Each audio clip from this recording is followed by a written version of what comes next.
Guys, it's raining outside and medyo malakas siya. Okay. I want to make a correction dun sa first vlog ko about this OneTouch Select Plus Simple Monitoring Device. Okay.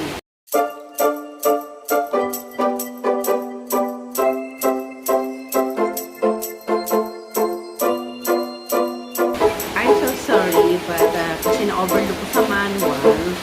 So, yung how to properly eject or dispose the used needle. Okay, guys, ito lang, ha? Sa first vlog ko kasi, I used tweezer. Okay. And, I use a tweezer para kunin siya. You see, guys? Dahan-dahan. Which is wrong. Okay, again, I'm so sorry.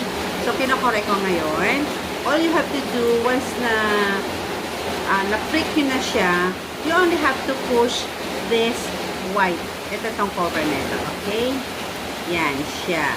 If yung below, hold this, and you eject. Okay.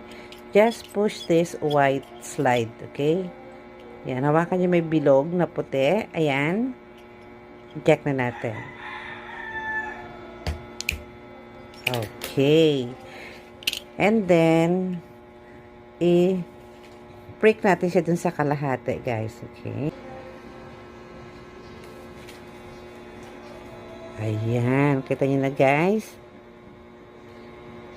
Prick na. Saka nyo siya i-wrap sa tissue paper na ginamit natin.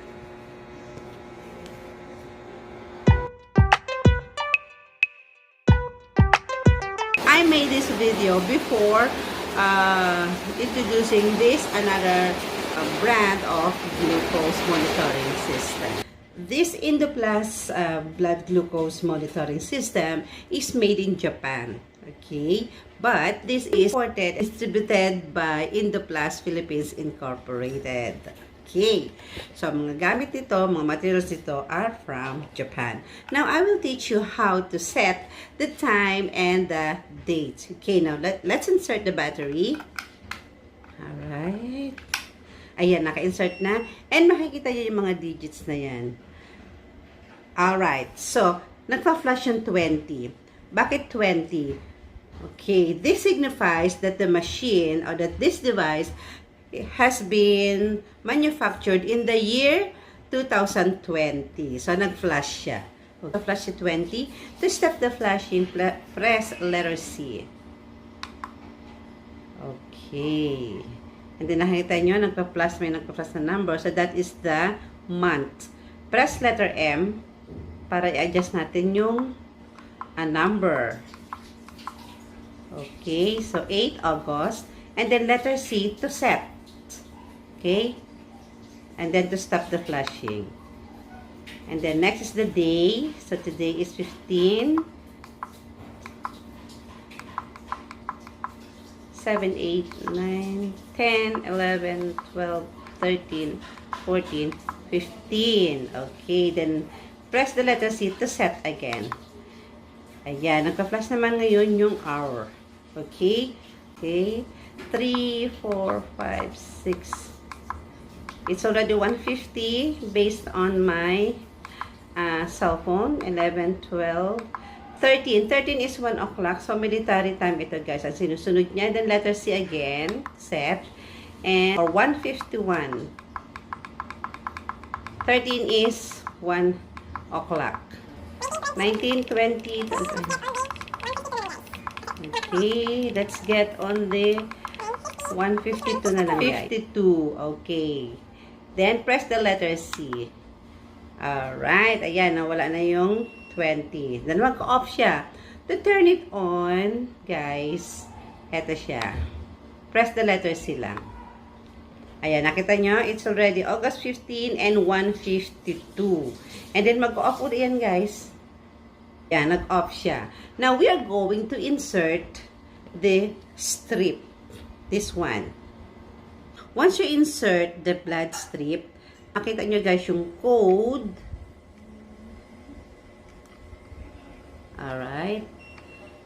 Okay. The code should matches the code na nakalagay dito sa canister ng strip. And this is code, then 306. Alright, guys, pag hindi sila match yung code, you have to contact your seller. Okay? Dapat palitan nila. Dapat magmamatch. Alright. Yan, guys.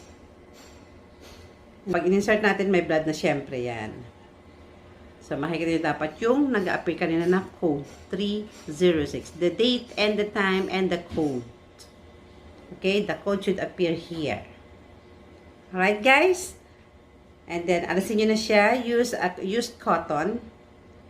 Ayan. Off na siya. Next, mapapakita natin, guys, itong lancing device niya. Okay?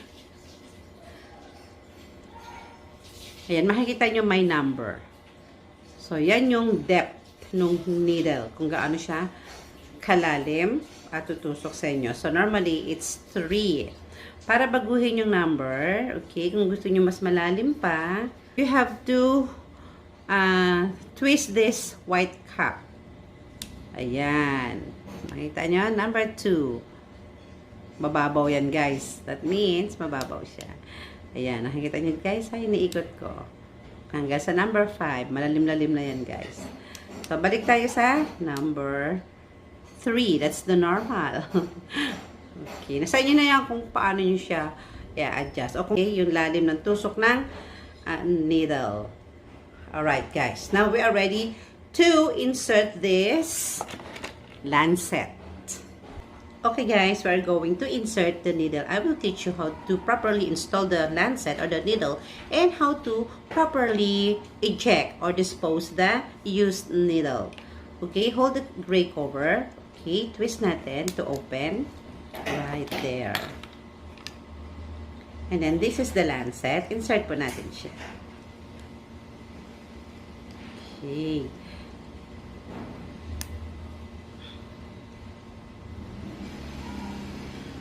Ayan, guys. Naka-insert na siya. Okay. And then, you have to twist this itong bilog. Okay. To-twist natin siya para maalis. Okay. This one. Ayan. You can see the needle. You have to put it back.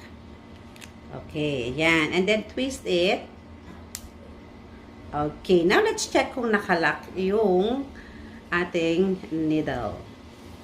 Alright. Ayan, just pull this. Pag maluag siya, that means nakalock na siya. Kasi pag insert natin ng lancet or ng needle, is automatic bumaba na yung puti. So, nakalock na yon. So, check this. Pag maluag yan, that means nakalock na. Guys, ha? Alright, it's about time to prick. Okay? Ready nyo yung fingers nyo. I-rub nyo ng alcohol. You have to clean it with alcohol. Like this one. And then, you wipe it with dry cotton. Clean cotton. Okay? And then, saka nyo, ipupush ito to prick your finger. Okay? The best is sa gilid. Pero papulahin nyo muna, guys, yung gilid ng... Papulahin nyo yung finger nyo, ha? And para daw hindi masakit doon sa gilid na part mo siya ipiprick. Okay. To prick is push this. Dapat may maririnig kayong sound. Okay? Ayan. That means, bumao na yung, yung needle sa ano nyo. And then, to remove it safely, okay, you have to turn, to twist the cup again, holding the gray one. Yan. Itong holding, guys, ay yung gray. Alright. Ready to dispose the needle. And ito lang, guys, ipupush nyo. Okay? This one, itong malaki. Kasi meron sa maliit. And itong malaki. If you're done, you have to push na lang, guys. Ayan. Nakita nyo? Wala na. So, para safe, ibaba nyo ganun, guys, ha? Saka nyo i-push. And then, secure the needle by pinning it dun sa round 1. And ito na yung na-eject na lancet. And diba, guys, ito yung kalahati. So, dito, guys, itutusok nyo lang siya. Pero, sa table, ha? Sa table nyo gawin, guys. Ayan yung round, yung bilog. Okay, guys, itutusok nyo lang siya dyan. Pero do it sa table. Baka matusok kayo pag hinawakan nyo. Alright. Napin ko na siya dun sa other half. Okay? Again guys ha, for safety lang, sa table nyo siya o sa hard surface nyo siya, i-push. Alright guys, takapin na siya, and then, i-wrap nyo siya dun sa tissue paper together with the blooded strip, and ito. Saka nyo i-wrap, i-dispose nyo siya ngayon sa trash can. Alright guys, so, ito na ulit yung ano nyo. Since nakataas siya, ibaba nyo na siya guys.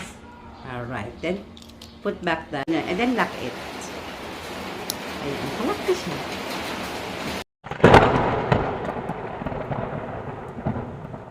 Hope you like my video.